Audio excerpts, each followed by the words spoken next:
All the defensive measures in the world won't help you if you don't use them.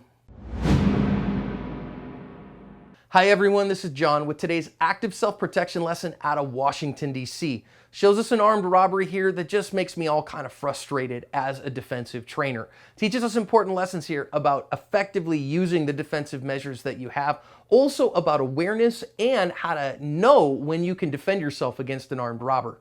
Just another day in this convenience store here, and this guy comes up and he wants to buy a couple things. You can see there's a good bit of security glass around the employee here, that he's in a secure area, but what he has done is prop the door open, and so this armed robber decides to pull his gun, and look at that, he lost his magazine there, but unfortunately the guy's not able to get him off of him, and so the armed robber is able to take forever to get his gun, the magazine back in the gun and chambered.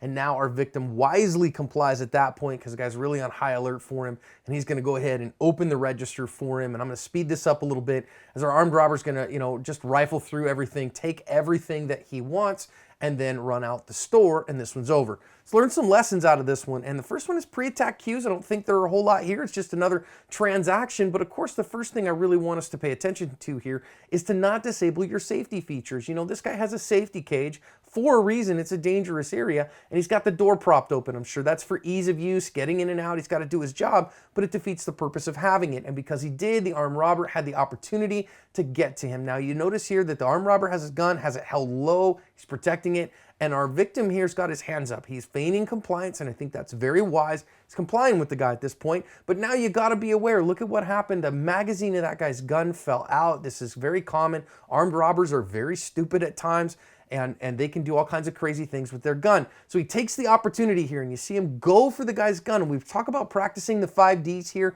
You got to deflect and then dominate, and he didn't dominate. The guy actually used the gun and muzzle stroked him with the gun, and that caused him to, you can see there, to comply. Now this bad guy's gun is nowhere near in the fight. He does not have a magazine in it or a round in the chamber, but our victim decides not to mess with him anymore from there and complies. And that, I think he's very lucky that this guy did not shoot him at that point. So if you're going to resist, you got to go with absolute speed, surprise, and violence and practice those 5 Ds. Otherwise, the guy can get the gun back in the fight and put yourself in some real danger. Thankfully, he didn't.